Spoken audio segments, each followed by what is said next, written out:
ఆ తర్వాత ఆయనకి మేము వేయలే ఓటు, డిస్టర్బెన్స్ ఎక్కువ అవుతుందని. ఎందుకంటే నాదెళ్ల భాస్కర్రావు ఇష్యూ, ఇంకోటి చాలామంది ఏంటంటే బ్యాడ్ లక్ ఏంటంటే చాలా బ్యాడ్ లక్, నాదెళ్ల భాస్కర్రావు దుర్మార్గుడు అని స్టాంప్ వేయటం. అర్థమైందా? అది ఎట్లయితే ఎమ్మెల్యేని నమ్మటం మానేశాడో, అధికారులు నమ్మటం మానేశాడో, అట్లా ఎవరో చెప్తే నాదెళ్ల భాస్కర్రావు కూడా నమ్మటం మానేశాడు. ఆయన వెన్నుపోటు పడవటానికి కారణం ఈయనే ఎన్టీ రామారావు గారే. ఎన్టీ రామారావు గారి కారణం ఆయన నమ్మపాటం, ఆయన దూరంగా పెట్టడం. మరి ఆయన పెద్ద లీడరు, కాంగ్రెస్ గవర్నమెంట్లో మినిస్టరు, లాయరు, లాయల్టీకి ఉంటాడు, హుందాగా ఉంటాడు, బాగా చదువుకున్నవాడు. రామారావే ఆయన దగ్గరికి వెళ్ళాడు, ఆయన రామారావు దగ్గరికి వెళ్ళా, ఆయన వెళ్ళాడు, బ్రదర్ మనం చేద్దాం బ్రదర్ అని గెలిచినట్టుకి ఏమైపోయిందంటే వేరే ఉంటారుగా చెప్పేటలకి నాదెళ్ల భాస్కర్రావుని ఫస్ట్ డే నుంచి అనుమానంతో దూరం పెట్టడం మొదలుపెట్టాడు. ఇలాంటివి మాకు తెలుస్తాయిగా. నేను యూనివర్సిటీ జనరల్ సెక్రటరీని నాగార్జున యూనివర్సిటీలో, అప్పుడు నుంచి నా పాలిటిక్స్ బాగా ఉండింది బ్రెయిన్ అంతా. అప్పుడు అక్కడ అతను తర్వాత బాబు గారు వచ్చారు, జన్యుని వెన్నుపోటు పొడిచాడు. కానీ ఏమైపోయిందంటే అప్పటికే జనాలు ఇదివరకు నాదెళ్ల భాస్కర్రావు అయితే జనం గోలగోలు చేశారు. రామారావు నాదెళ్ల భాస్కర్రావు చాలా మంచివాడు కొన్ని విషయాల్లో, కానీ రెండోసారి అల్లుడు వెన్నుపోటు పొడవగానే జనం మాట్లాడాల, ఏ వాళ్ళలో ఫ్యామిలీ మ్యాటర్లే అన్నట్టుగా వదిలేశారు తప్పితే, అయితే రెండోసారి వెన్నుపోటు అనేది రామారావుకి అన్యాయం జరిగింది మాత్రం వాస్తవం. ఈ నాదెళ్ల భాస్కర్రావు విషయంలో మాత్రం రామారావు గారు తప్పు. నాకున్న రాజకీయ పరిజ్ఞానం అది, నాకున్న పరిజ్ఞానం అది. కాకపోతే ఒకటి ఉంది, ఒక ఏది ఎథిక్స్ అనే వచ్చినప్పుడు ఏమవుతుందంటే రామారావు ఇలాంటి వాడ అక్కర్లా, మనం బయటికి వెళ్ళిపోయి మనం వేరే పార్టీ పెట్టుకొని మనం గడ్డాన్ అవుదాం అంతం బాగుండేది. అదొకటి చేయలేకపోయాడు నాదెళ్ల భాస్కర్, అదే ఆయన బలహీనత. ఈయన ఇంటెన్షనల్గానే వెన్నుపోటు పొడిచాడు. ఆయన ఇంటెన్షనల్గా పొడవలా, నన్ను అవమానించాడు. అప్పుడు నాకు టెస్ట్ పెడతాడా ఇది మగ పతివ్రతలాగా అని అవమానంతో చేసిన పనిది. ఇతను ఇంటెన్షనల్గా చేసిన పని. ఎందుకంటే అడ్వాంటేజ్ తీసుకున్నాడు. ఇతను అమాయకుడు, ఈకేం తెలియదు, రాజకీయాలు తెలియవు, వాడిని అరుగుతాడు రామారావు గారు. దాన్ని అడ్వాంటేజ్ తీసుకొని మనతో చేద్దామని చెప్పి అట్ట ఇంటెన్షనల్గా వచ్చి వాళ్ళ ఇంటి వాళ్ళందరూ నమ్మించి వేరే వాళ్ళందరూ కొనేసేసి చివరికి దగ్గుబాటి వెంకటేశ్వరరావు గారిని తీసుకొచ్చి నీకు డిప్యూటీ ముఖ్యమంత్రి చేస్తారని చెప్పి వాళ్ళు ఆనందపడి, అయితే ఆయన ఇప్పుడు పొడుచుకో రామారావుకి అనిపించి పొడిచి, అదే రామారావుకి విలువ లేనివాడు అని రామారావు తిట్టి, వాడు అని తిట్టి, చివరికి చంద్రబాబు వాడని తిడితే ఏబీ రాధాకృష్ణ కూడా ఎన్టీ రామారావు వాడని తిట్టాడు. అది మనకున్న మీడియా అలా జరిగింది. అప్పుడు రామారావు గారికి తర్వాత ఉన్నలో బెటర్ ఎవడు ఇంకే ఎవడు కాలుతట్టు కాంగ్రెస్ చచ్చిపోయింది. అప్పుడు ఆల్మోస్ట్ చాలా ఘోరంగా ఆయన సపోర్ట్ చేస్తే ఆయన చాలా చాలా నీచమైన పద్ధతులు నేను చూశా. అందుకని ఆయన మానేశా ఆయనతో మాట్లాడు. ఆయన అంటే సపోర్టే, నేను పార్టీలో చేరను, ఇప్పుడు ఓటర్గానే ఈ వద్దు ఇంకోళ్ళకి వేసుకుందాం, నేను ఇతనికి వేస్తున్నా, ఇతను ఇందులో ఈ మంచి క్వాలిటీస్ నాకు ఉన్నాయి, అందుకు నమ్మి వేస్తున్నా, అదే చెప్పేవాడిని నేను. ప్రభుత్వం రాకముందు వరకు కూడా నాకు ఏ పదవి వద్దు, నేను అఫీషియల్ గా జాయిన్ అవడం కూడా లేదు, నేనేమి ఆశించట్లేదు అని చెప్పి బాహాటంగా అనేక సార్లు చెప్పారు కదా. ఎఫ్డిసి చైర్మన్ ఈ పదవి కార్పొరేషన్ కి సంబంధించి ఎందుకు స్వీకరించారు పోసాని గారు? సినిమా అవకాశాలు లేకనే? సినిమా అవకాశాల తర్వాత చెప్తా, ఇప్పుడే మళ్ళీ నెక్స్ట్ అడుగు చెప్తా, మర్చిపోకుండా అడుగు, దానికి దీనికి లింక్ చెప్తాను. ఓకే. అది నాకు 12 ఏళ్ల నుంచి జగన్ గారి పరిచయం. అప్పుడు ఎలక్షన్లో ఆ టాపిక్ లేదు. ఎప్పుడైతే ఆయన ఎందుకు నచ్చిందంటే నాకు, ఈయన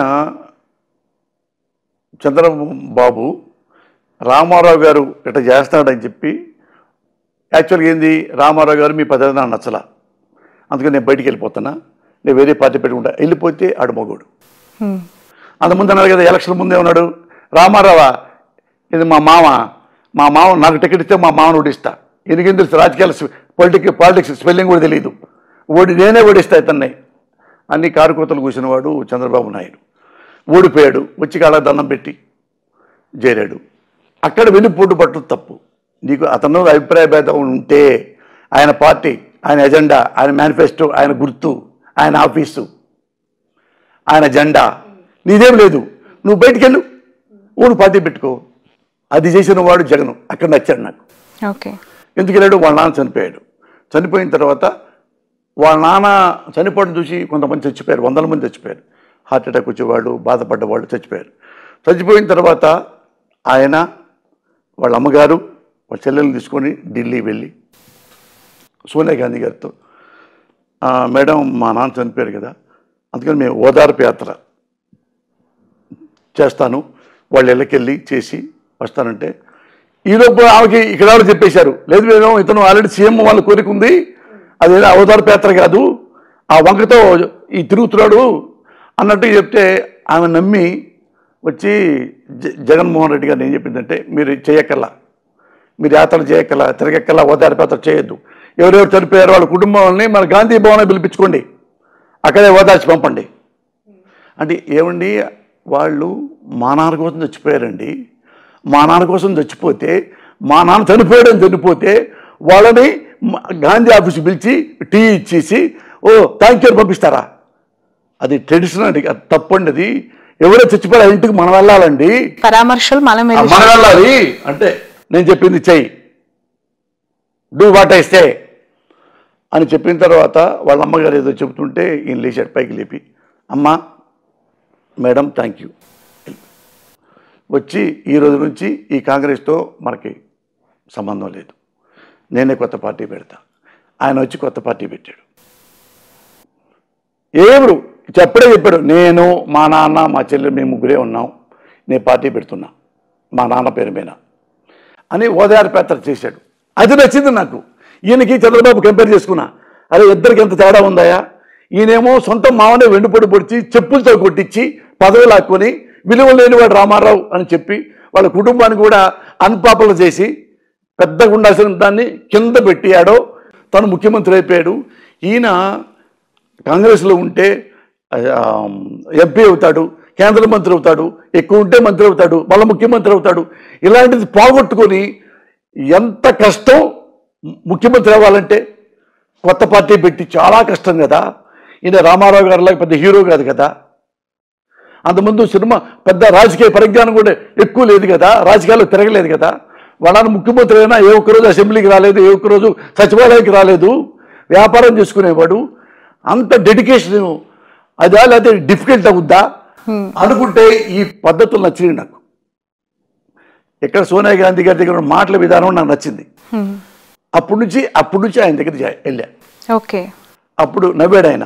అప్పుడు ఏం లేదు కదా, మరి 13 ఏళ్ళ నుంచి ఆయన తిరుగుతూనే ఉన్నాను నేను. ఆయన నెక్స్ట్ జైల్లో ఉన్నా ఆయనే నేను నమ్మా. జెన్యూన్ పర్సన్, ఇది ఇంటర్నేషనల్గా.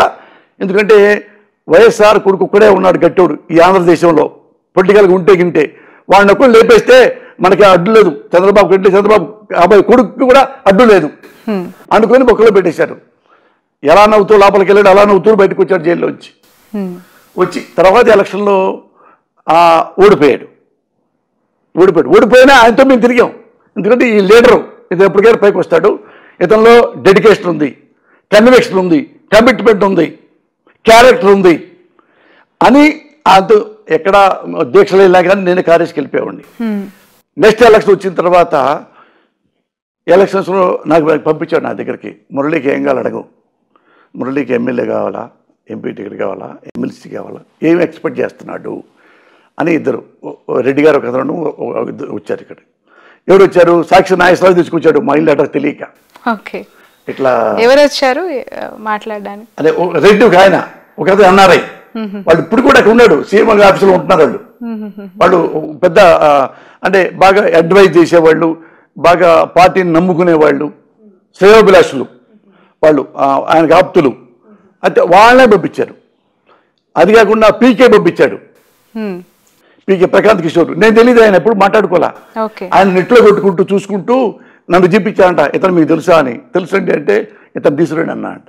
ఇతను ఆల్రెడీ జగన్ గారు ఫ్యాన్ అండి. ఈయన మనం వద్దన్నా ఆయనకే సపోర్ట్ చేస్తాడు, ఆయన పార్టీలో మారాడట్లా. ఎవరు బాగుంటే వాళ్ళతో సపోర్ట్. ఇప్పుడు ఈయన జగన్ గారితో ఆయన తీసుకురండి అంటే అడుగుతానంటే వస్తే వద్దు, నేను పీకే దగ్గర రాను, నేను పొలిటీషియన్ కాదు కదా, థ్యాంక్స్ చెప్పండి అన్న. వచ్చింది ఏంటంటే అన్న ఇలా అడిగాడంటే, అన్నకి చెప్పండి జగన్ గారికి, నాకు ఏ ఎమ్మెల్యే పదవి వద్దు, ఏమీ నాకు వద్దు.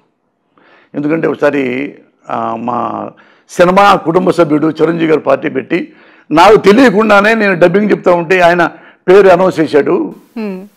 ఇక తలంచుకొని వెళ్ళాను, సంతోషం. ఆయన నాకు రూపాయి అడగలేదు, ఏం ఆశించలేదు. మురళి హానెస్ట్ ఫెలో, అసెంబ్లీలో ఉంటే బాగా మాట్లాడతాడు, మురళికి మనం ఇద్దాం. ఎవరికి ఇవాళ ఎమ్మెల్యే కన్నా కొడుకే ఇచ్చాడు సినిమా ఇండస్ట్రీలో చిరంజీవి గారు. మరి గ్రేట్ కదా. మరి నాకెంత నా మీద నమ్మకం పెరుగుద్ది. ఓ నన్ను ఇంత బాగా నమ్మాడు చిరంజీవి గారు, ఉంటుంది కదా ఆ కృతజ్ఞత, అది ఎప్పుడు ఉంటుంది.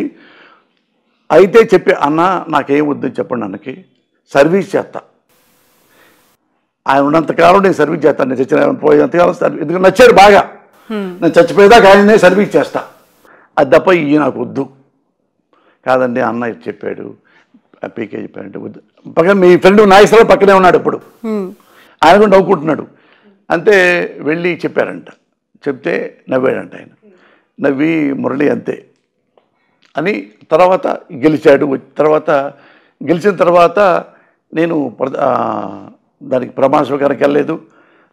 మేము దేవుడికి మీద దండం పెట్టుకుని పూజ చేసుకున్నాము.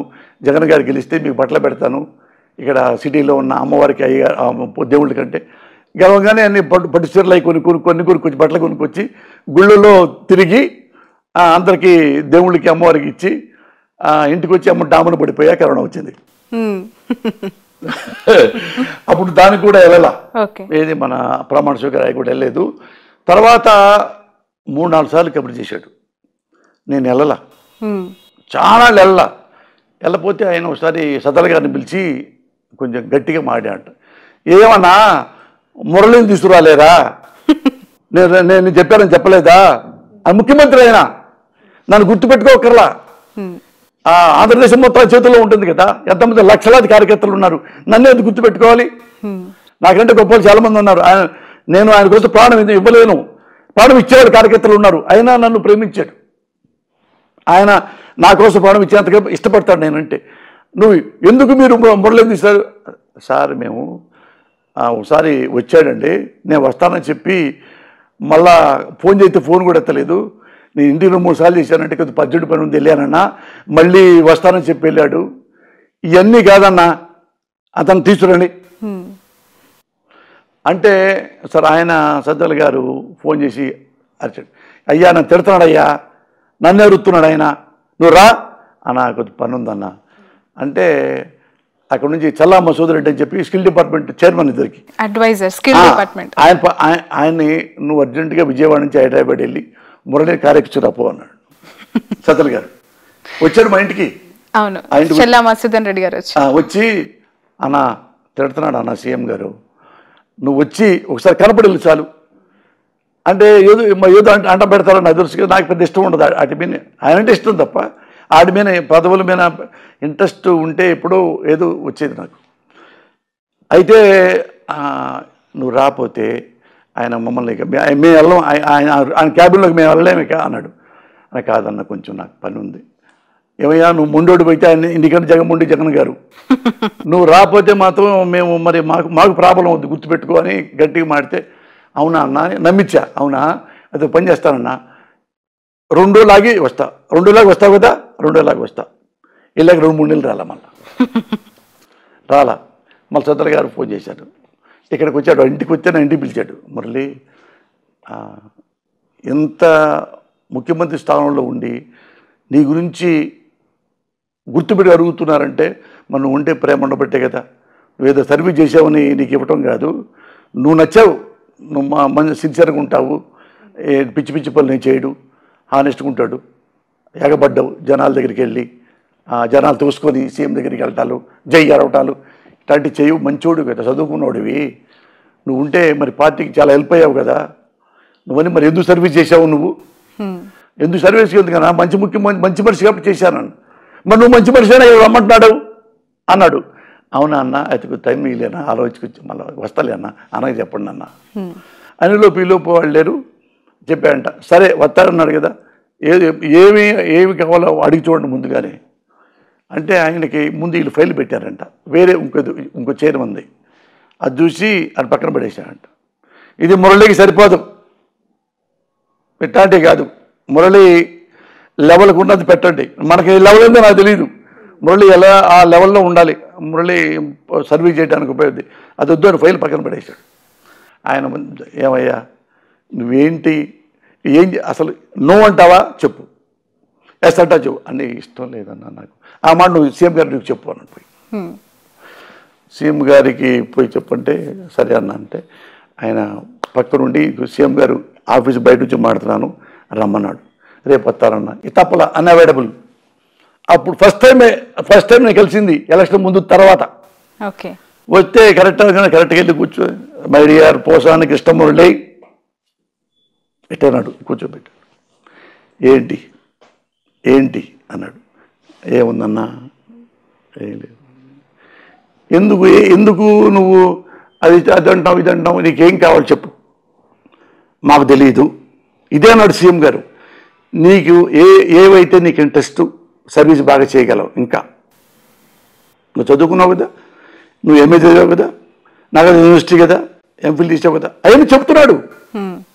పాదయాత్రలో చెప్పాడు. నా చేపట్టుకు నడుపుతా ఆ మురళి నువ్వు అక్కడ ఎంఏ 16 సంవత్సరం కదా అంటే నవ్వే. అన్నా నీకేం తెలుసు అంటే నవ్వుతున్నాడు. మా నాన్న కూడా తెలుసు కదా, అవునన్నా తెలుసు అన్న. అట్లా ఇది అయితే నేను అన్న నాకు ఏమి పదవులు ఏమి ఇష్టం లేదన్నా, సర్వీస్ చేస్తాను. ఎందుకు చేస్తావు సర్వీస్? ఊరికి నేను సర్వీస్ ఏంది మరి, ఇక్కడ సర్వీస్ మంచి పని చేయొచ్చు కదా నువ్వు, ఇక్కడ ఏం కావాలి చెప్పు అన్న. అది అన్న ఎట్లా ఉన్నాను సరే ఏం మాట్లాడు. సాగరి బెల్లు కొట్టి ఐఏఎస్ ఆఫీసర్ ధనుంజయ రెడ్డి గారు వచ్చారు. ఇక్కడ హైదరాబాద్లో అంత ముందు కమిషనర్గా చేశాడు ఆయన, ఐఏఎస్ ఆఫీసరు. ధనుంజయ అన్న చూడు మురళి వచ్చాడు అంటే ఆయన చెప్పాడు ఇట్లా అంటాడు అంటే మురళి అని. అదే ఏమొద్దంటున్నాడు. సో పని చేయనా, నువ్వు నీ రూమ్లో కూర్చో, మాకు నువ్వు కూర్చో, ఏడో కూడా వస్తాడు ఆ పక్కన నా రూమ్లో రూమ్ ఉంది, ఆ రూమ్లో కూర్చో, మురళిని తీసుకెళ్ళి. నువ్వు టీయా కాఫీయా, నువ్వేం తాగుతావు, నువ్వు మర్చిపో టీ కాఫీ తాగు కదా, నువ్వు కాఫీ కదా. ఇట్లా చిన్న పిల్లోడు మాడతాడు చూడన్నా, అట్టుంటాడు. ఆఫ్ ద రికార్డు చూస్తే అన్ని ప్రేమించబుద్ధి అవుద్ది. అర్థమైందా మీకు? అట్టయితే నువ్వు కాఫీ తాగు కదా, తాగనన్నా. నువ్వు టీ, నువ్వు ధనంజయ నువ్వు కాఫీ కదా, కాఫీ ఓ టీ తెప్పించుకొని ఆ రెండు కూర్చోండి, ఎవరు తలుపేసుకోండి, ఎవరు అన్నీ మాకండి, నిర్ణయించుకొని రండి అని నాకేంటో అని. ఆయన ఫైల్ కూడా పక్కన పెట్టి లోపల కూర్చున్న ఇద్దరు. ఏం మురళి నువ్వేమనుకుంటున్నావు అలా? నేనేం అనుకోలేదని ఉట్టన్నా అనుకున్నాను. తల్లి సాక్షి నా మనసులో ఏమీ లేదన్నా. ఏమయ్యా ఇంతవరకు ఇష్టం నువ్వంటే సీఎం గారికి ఏం అవసరం నీ పిలవాలి, నువ్వు నచ్చావు, నువ్వంటే ఇష్టం బాగా. ఎక్కడ మీటింగ్ ఏమన్నా కానీ ఒక కనీసం టాపిక్ వస్తే నీ గురించి ఒక నిమిషం మాట్లాడు కనీసం, మురళి చాలా మంచి చూడాలి అంటే అంత అభిమానించేటప్పుడు మనం ఇగ్నోర్ చేయకూడదు. అట్లా అంటే అన్న నిజంగా నేను నాకు తెలియదన్నా, ఇష్టం లేదన్నా అంటే కాదు, ఏదోటి చెప్పు అన్నాడు. ఏదోటి అంటే అన్న నాకేమీ తెలియదు, సరే మీరే చెప్పండి అన్న. అయితే ఏ పదవులు లేకుండా నాకు పని చేసి పెట్టండి అన్న. పదవి ఇప్పుడు ఇక్కడ నుంచి వైజాగ్ రమ్మన్నారు కదా అందరినీ.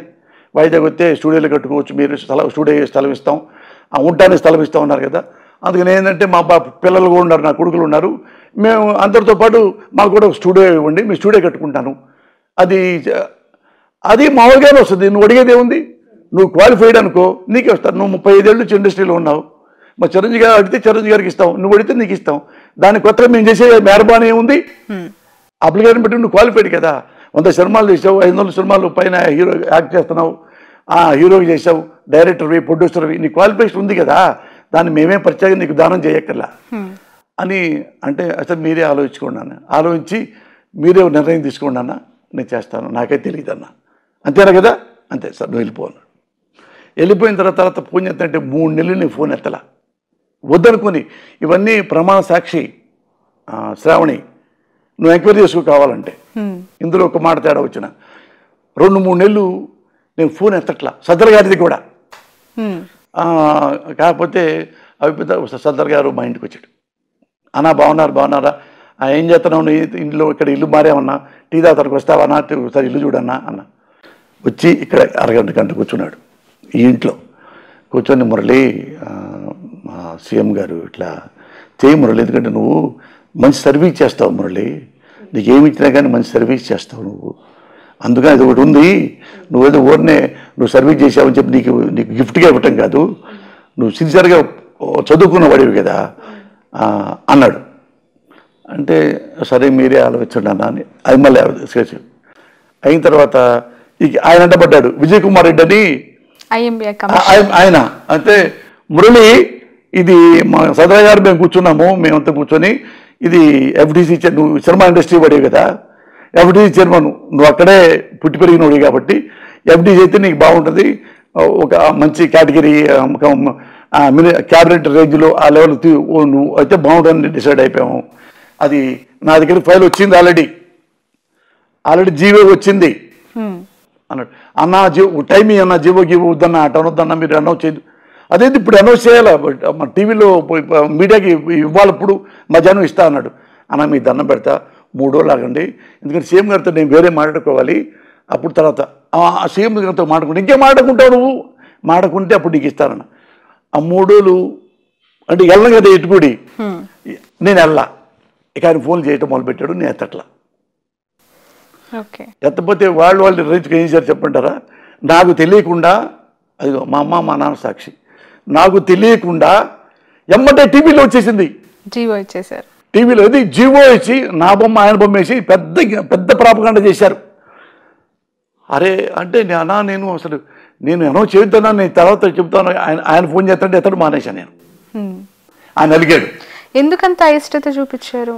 అయిష్టత అంటే ఇప్పుడే ఎట్లుండదంటే, ఇది ఒక దాన్ని కమిట్ అయ్యామనుకో, దానికి మనం పక్కా కమిట్ అయి ఉండాలి.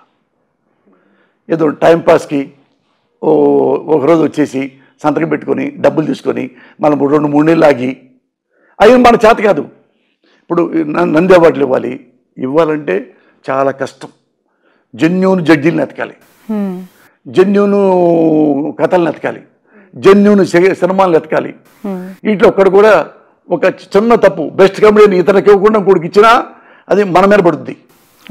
అప్పుడు అమ్మలక్కలు తిడతారు బూతులు, నేను పెద్ద బిల్డప్ ఇచ్చాడు పోసని, నాకు రావాల్సింది వాడికి ఇచ్చాడు, ఇలా ఉంటాయి. ఇవన్నీ ఎందుకు, ఇవన్నీ మనం ఇప్పుడు మొయ్యాలి. ఇది ఉంటే డెడికేషన్గా ఉండాలి, అక్కడే అన్నీ మానేసి పెళ్ళం కూడా ఆడ పని. నాకు రేపు ఇప్పుడు పెట్టబోతున్నాను నంది అవార్డులు ఓన్లీ స్టేజీ నాటకాలకి దానికి ఏంటి, ఇప్పుడు వెళ్తే మరి అక్కడ 10 రోజులు కూర్చోవాలి, మళ్ళీ రావాలి, మళ్ళీ 10 రోజులు కూర్చోవాలి, మళ్ళీ ఆ ఫంక్షన్ అప్పుడు మొత్తం 4 రోజులు అక్కడే ఉండాలి. ఇవన్నీ చేయాలి. అబౌవ్ ఆల్ సిన్సియర్గా అసలు జడ్జీలు మంచివాళ్ళ కాదా, వీడేమన్నా కుడతావు కదా, ఏమన్నా రాంగ్ రూట్ అనుకో, పెద్ద బెల్లపిచ్చావే చంద్రబాబు గవర్నమెంట్లో ఉన్నప్పుడు, ఇది అన్యాయం ఇది అన్యాయం అని, నువ్వు చేసింది ఏం పీకావు ఇక్కడ అని రేపు మీ టీవీ ముందు కూర్చొని వెళ్తాడు అమలక్కలు కూడా. అవన్నీ ఇన్ని మొయ్యాలి, దానికి తలనొప్పి, అన్నం తినం, టెన్షను, డే నైట్ పని చేయాలి. నాకేంటంటే ఈవినింగ్ 6 అయితే ఎక్కడ నైట్ షూటింగ్ చేయను, 7 ఇంట్లో ఉండాలి, నేను మావిడ కబుర్లు చెప్పుకుంటూ ఉండాలి, టిఫిన్ చేస్తూ ఉండాలి, టీ తాగుతూ ఉండాలి, మరి 9 అన్నం తినాలి, కబుర్లు చెప్పుకుంటా, పాటలు వినుకుంటా 10:30-11 పడుకుంటాం. నా హ్యాబిట్ అది అప్పుడు 30 ఏళ్ళ నుంచి. అందుకని ఇల్లు అంతా వదిలిపెట్టాల్సి వస్తాయి. నాకు ఇష్టం, పిల్లల కంటే కూడా మా ఆవిడ అంటే ఇష్టం, ఎక్కువ కబుర్లు చెప్పుకుంటానికి ఎక్కువ నాకు ఫ్రెండ్ లాగా ఉంటుంది.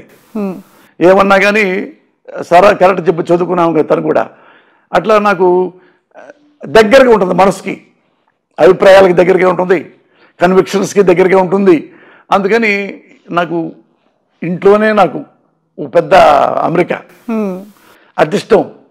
అది అందుకని ఇంత లాగా తర్వాత ఏంగానే తర్వాత ఆయన మళ్ళీ పిలిచి కొద్దిగా అరిచాడు, ఎవరు మన సద్దల్ గారు ఇంటికి పిలిచి ఫోన్ చేసి, ఏంటి మురళి అది జీవో వచ్చిన తర్వాత మీరు రావట్లేదంటే ఇంకొక ఆమెతుంటే మీడియా గీడియా మొత్తం ఏమనుకుంటుంది, ఇష్టం లేదు పోసానికి, ఇది చిన్న పోస్ట్ ఏమో, ఆయన ఊహించింది పెద్ద. అవన్నీ అది కరెక్ట్ కాదు కదా మురళి. నువ్వు పర్ఫెక్ట్గా మాట్లాడగలవు, నువ్వు సర్వీస్ చేస్తావు బాగా, సీఎం అంటే నీకు ఇష్టం, నువ్వంటే సీఎంకి ఇష్టం. మంచి వాళ్ళ దగ్గరే నువ్వు పనిచేస్తున్నావు కదా, మంచి వాళ్ళు కానాల దగ్గర పనిచేయట్లేదు కదా. నువ్వు రా రేపు అన్నాడు. సరే అన్న వెళ్తా. అప్పుడు వెళ్ళా ప్రమాణ గారికి. ఇది జీవో తర్వాత ఎన్నాళ్ళకి వెళ్ళారో చూసుకోండి మీరు కావాలంటే. ఆయన అలిగాడు ఆమె నా విజయ్ కుమార్ రెడ్డి, మురళి నాకు ఫోన్ ఎత్తవా. ఆయన బాగా క్లోజ్ ఫ్రెండ్, చాలా మంచోడు, నాకు చాలా చాలా ఆప్తుడు విజయ్ కుమార్ రెడ్డి. ఇవరికి సెన్సార్ ఆఫీసర్గా నా సినిమాలు చాలా హెల్ప్ చేశాడు. ఇప్పటికి కూడా ఏదైనా ఇష్యూ ఉంది అంటే ఇమీడియట్ గా రియాక్ట్ అయ్యే వ్యక్తి అయినా చాలా జెన్యూన్ పర్సన్. అతను దగ్గరగా ఉన్నామంటే మనం అతను చాలా బాగా ప్రేమిస్తాం. అట్లా నేనంటే ఇష్టం, అందుకని నన్ను కోపడ్డం అని దగ్గర తీసుకున్నాడు. ఆ తర్వాత అంటే క్షణికమేమో అది కోపం, మీరు పోస్ట్ తీసుకోలేదని విజయ్ కుమార్ గారు. నన్ను ఎవరు కోపడతారు శ్రావణి? నేనేం చేశాను? దొంగతనం చేస్తానా, బ్యాంకు లోన్లు కాజేశానా, ఇప్పుడు మోసం చేశానా, డబ్బులుగా చేస్తానా? ఏమి లేవుగా నాకు చేయటానికి. నాకు అన్నీ ఇచ్చాడు దేవుడు. ఎట్లయితే నేను పేదరికంగా వచ్చానో ఇప్పుడు నాకు ఈ తరం కాదు, వచ్చే తరానికి కూడా సరిపడా కోట్లాది ఆస్తి దేవుడు నాకు ఇచ్చాడు తెలుగు సినిమా పరిశ్రమ మీద. ఇంకా నాకేం చేయాలి? ఏం లేవు, ఇంకా నాకు అచీవ్మెంట్స్ లేవు, లైఫ్లో గోల్ లేవు, ఎయిమ్స్ లేవు, జీల్ లేదు, ఏమి లేదు. అన్నీ ఉన్నాయి. డబ్బులు చెప్పాలంటే 100 కోట్ల ఆస్తి ఎవడు సంపాదిస్తాడు? ఏ లెక్చర్ సంపాదిస్తాడు? జెన్యూన్కి చెప్పు. ఇది దేవుడు నాకు ఇచ్చింది. ఆ స్థలం కొని, ఈ స్థలం కొని, ఈ స్థలం కొని, స్థలాలన్నీ పెరిగి, ఆ డబ్బులు పెరిగి సినిమా ఇండస్ట్రీలో మళ్ళీ నాకు